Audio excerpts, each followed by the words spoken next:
culture of tax avoidance. Every time you go to an airport, there's a sign saying tax-free, tax-free. People are actively encouraged. Why are we being encouraged to spend money on alcohol and cigarettes, which is valuable money for the exchequer, tax-free? Don't conflate a few pounds saved on a packet of fags. No, it's millions being saved on... When Kirsty Allsopp destroys Rachel Reeves, the housing market crisis. Right. Before we dive into this absolute car crash of economic policy, if you're not already subscribed to UK Connors, hit that subscribe button now because we're about to dissect one of the most spectacular political failures in recent memory. And trust me, you won't want to miss what's coming next on this channel. Picture this scene. Rachel Reeves, the woman who's supposed to be steering Britain's economic ship, getting absolutely eviscerated by Kirsty Allsopp, the property expert who's made a career out of knowing exactly what makes a housing market tick. When Location's co-presenter says she's never seen anything like it, you know something has gone catastrophically wrong. And what we're witnessing right now isn't just a political misstep. It's a full-blown economic disaster that's paralyzing the entire British housing market. Let's be brutally honest about what's happening here.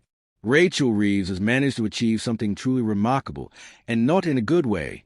She's single-handedly brought the UK housing market to a grinding halt before she's even delivered her November budget. Think about that for a moment. The Chancellor of the Exchequer has created such uncertainty, such chaos, that people have simply stopped moving house altogether. Estate agents are sitting in empty offices, removal companies are twiddling their thumbs, and families who desperately need to relocate are stuck in limbo. Kirsty Allsopp doesn't mince her words, and why should she? When someone with her experience and expertise in the property world tells you the market has stopped, it's dead, everyone's motionless. You sit up and listen. This isn't some political pundit making inflammatory comments for the sake of headlines. This is a woman who spent decades watching the ebb and flow of Britain's housing market, who's seen recessions, booms, corrections, and recoveries. And she's saying she's never witnessed anything like the current paralysis. The phrase flying a whole load of kites is particularly damning because it captures exactly what's wrong with Reeves' approach. In politics, flying kites means floating ideas to gauge public reaction without committing to them. It's a perfectly legitimate political strategy when you're testing the waters on minor policy adjustments. But when you're the Chancellor of the Exchequer and you're flying kites about fundamental changes to property policy, you're not being strategically clever. You're being recklessly irresponsible. Property markets thrive on certainty. Buyers need to know what stamp duty they'll pay. Sellers need to understand capital gains implications. Landlords require clarity on tax obligations. And investors demand predictable regulatory frameworks. When you start hinting at major changes without providing concrete details or timelines, you create exactly the kind of paralysis that Allsopp is describing. People simply cannot make multi-hundred-thousand-pound decisions when they don't know what the rules will be next month. But here's where it gets even more interesting, and frankly, more damaging. The housing market isn't some isolated sector that exists in a vacuum. It's the beating heart of the British economy. When people can't buy or sell homes, they can't move for work opportunities, they can't downsize in retirement, they can't upsize for growing families. The ripple effects touch every corner of our economic life. Construction workers lose jobs, furniture retailers see sales plummet, mortgage advisors find their phones going silent, and the entire chain of economic activity that depends on housing transactions begins to collapse. The numbers that have emerged from recent analysis are absolutely staggering and paint a picture of an economy that was already struggling with housing market inefficiencies long before Reeves decided to make things infinitely worse. We're talking about over 500,000 failed transactions every single year in England and Wales alone. 500,000 deals that start, progress through weeks or months of legal work, surveys, mortgage applications, and emotional investment, only to collapse at the final hurdle. The direct cost to consumers is around £560 million annually, but that's just the tip of the iceberg. The broader economic impact reaches nearly £950 million when you factor in all the knock-on effects. These aren't abstract numbers on a Treasury spreadsheet. These represent real families who've lost thousands in legal fees, survey costs, and mortgage arrangement fees. These are first-time buyers who've watched their dream homes slip away, elderly couples whose retirement plans have been shattered, and growing families stuck in properties that no longer meet their needs. Santander's research, based on surveying over 2,300 consumers and sophisticated economic modeling, reveals a housing market that's systematically broken even before Reeves decided to pour petrol on the fire. The practices of gazumping and gazundering, which should have been legislated out of existence decades ago, continue to plague transactions and destroy confidence. When sellers can accept higher offers at the last minute after verbally agreeing to a sale, or when buyers can slash their offers without justification just before completion, you create a system that's fundamentally unfair and economically inefficient. But instead of addressing these structural problems, instead of bringing forward legislation to create a more stable and predictable housing market, Reeves has chosen to create even more uncertainty.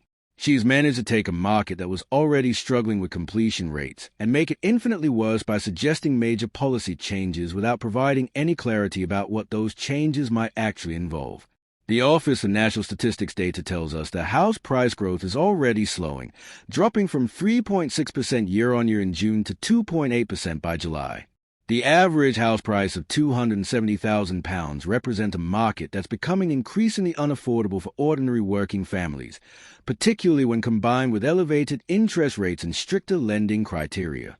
This should be a time for careful, considered policy interventions designed to support both buyers and sellers while maintaining market stability.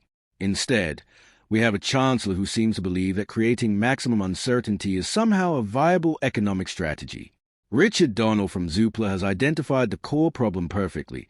As affordability concerns bite deeper, both rents and house prices are beginning to moderate across the UK. This is actually a positive development for long-term market health, allowing wages to catch up with property values and making homeownership more accessible to younger generations. But Reeves appears determined to disrupt this natural market correction with her kite-flying exercise. The consequences for house construction are already becoming apparent, with investment in new supply being constrained by lower demand. This creates a vicious circle where reduced construction activity leads to fewer homes being built, which will ultimately push prices higher again once the current uncertainty clears and demand returns. What makes the situation even more frustrating is that there are genuine, practical solutions available that could significantly improve housing market efficiency without creating the kind of paralysis we're currently witnessing. Better front-end information collection, as suggested by Santander, would allow all parties to make more informed decisions early in the process, reducing the likelihood of late-stage transaction failures. Stronger legal protections against gazumping and gazundering would create a more equitable system where verbal agreements actually mean something. Digital conveyancing systems could streamline the legal process and reduce both costs and completion times. Improved mortgage portability would allow people to move home without going through the entire lending process again. More transparent property information, including detailed repair histories and energy efficiency data, would help buyers make better decisions and reduce the need for extensive surveys and investigations. All of these reforms could be implemented without creating the kind of market uncertainty that's currently paralyzing activity. They represent evolutionary improvements to existing systems rather than revolutionary changes that leave everyone guessing about what the rules will be tomorrow. They are the kind of sensible, practical measures you'd expect from a competent treasury that understood how property markets actually function.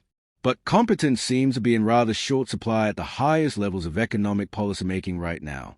When you have Kirsty Allsopp, someone who's built her entire career around understanding property markets, saying she's never seen anything like the current situation, that should be setting alarm bells ringing in Downing Street in the Treasury. This isn't partisan political criticism. It's professional expertise recognizing a fundamental policy failure. The broader implications extend far beyond the housing sector itself. Britain's economic recovery from recent global challenges depends heavily on maintaining confidence in our policymaking institutions. When the Chancellor creates uncertainty in one of the economy's most important sectors, it sends signals to international investors, domestic businesses, and ordinary consumers that perhaps our economic management isn't quite as stable and predictable as it needs to be. Consumer confidence is a fragile thing, and once it's damaged, it takes years to rebuild. Families who've been burned by failed house purchases don't rush back into the market immediately. They wait, they save more, they demand higher levels of certainty before making major financial commitments. This creates a prolonged period of reduced economic activity that extends far beyond the immediate policy uncertainty that caused it. The international dimension is equally concerning. Britain has long prided itself on having one of the world's most sophisticated and efficient property markets. Foreign investors, from individuals buying second homes to major institutional investors acquiring commercial properties, have traditionally viewed the UK as a safe, predictable place to deploy capital. When that reputation for stability and competence is undermined by amateurish policymaking, it doesn't just affect current transactions, it influences investment decisions for years to come. What's perhaps most damaging about this entire episode is how avoidable it was. There's nothing inherently wrong with reviewing property policies or considering reforms to improve market efficiency. But there are professional, competent ways to conduct such reviews that don't create the kind of paralysis we're currently experiencing. You consult widely with industry experts, you publish detailed discussion papers, you provide clear timelines for decisions, and you communicate regularly with stakeholders about your thinking. Instead, we've had a masterclass on how not to manage economic policy, with the Chancellor apparently believing that creating maximum uncertainty is somehow a clever negotiating tactic. The result is exactly what any competent economist would have predicted, a market that simply stopped functioning while everyone waits to see what might be coming next. The human cost of this policy failure cannot be understated. Behind every failed transaction are real people whose lives are being disrupted by political incompetence. The young couple who've lost their dream first home, the elderly widow who can't downsize to release equity for her retirement, the growing family stuck in a house that's simply too small, the worker who can't relocate for a better job opportunity. These aren't abstract economic statistics. They're the real-world consequences of treating major economic sectors as political playthings. As we watch this car crash unfold, it's worth remembering that housing policy should be about creating stable, efficient markets that serve the needs of ordinary families while supporting broader economic growth. It should be boring, predictable, and focus on long-term sustainability rather than short-term political positioning. The fact that we're instead witnessing what Allsopp describes as an unprecedented market paralysis tells us everything we need to know about the current government approach to economic management. The question now is how long this uncertainty will persist and what additional damage it will cause to both the housing market and the broader economy. Every day that potential buyers and sellers remain frozen in indecision represents lost economic activity, reduced tax revenues, and growing frustration with a political system that seems incapable of basic competence in economic policymaking. When seasoned property professionals like Allsopp are expressing shock at the scale of market dysfunction, when estate agents are reporting unprecedented levels of inactivity, when major financial institutions are publishing research showing hundreds of millions in economic losses, it's clear that this isn't just another political storm in a teacup. This is a genuine crisis of confidence that threatens to undermine one of the most important sectors of the British economy. The path back to normal market functioning will require more than just policy clarification, though that would certainly be a start. It will require rebuilding confidence that's been systematically destroyed by months of uncertainty and mixed messages. It will require demonstrating that economic policy can be conducted with the kind of professionalism and competence that major financial decisions demand. And it will require acknowledging that flying kites with other people's economic welfare is not acceptable behavior from those entrusted with managing the nation's finances. What we're witnessing is nothing short of a textbook example of how not to conduct economic policy in a modern, sophisticated economy. The fact that it's taken a property television presenter to call out this failure so effectively tells us as much about the state of political accountability as it does about the specific policy failures we're discussing.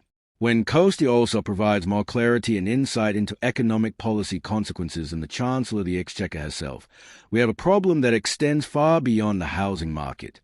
The damage has been done, the market has been paralyzed, and hundreds of thousands of families are paying the price for political incompetence. The question now is whether those responsible have the wisdom to recognize their mistakes and the competence to fix them before even more damage is inflicted on Britain's economic prospects. This has been another deep dive into the realities of British politics and economics here on UK Connors. If you want to stay ahead of the latest developments in Westminster's ongoing saga of competence failures and policy disasters, make sure you're subscribed because we're just getting started with our analysis of this government approach to economic management.